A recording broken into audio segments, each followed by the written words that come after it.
Music content creator na si Nefi Akaling humakot ng 4 na gold at 1 silver sa W Copa sa Amerika.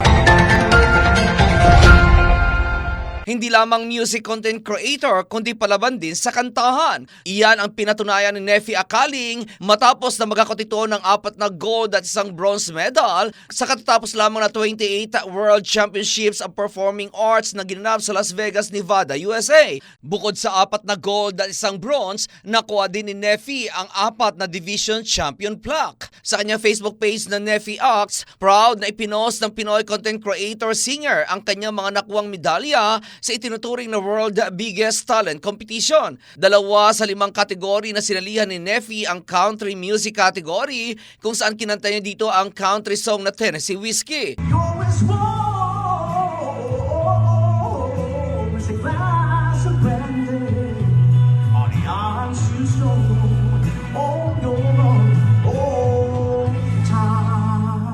Ang isa pang kategory na sinalihan nito ay ang gospel category kung saan kinanta naman ito ang How Great Thou Art.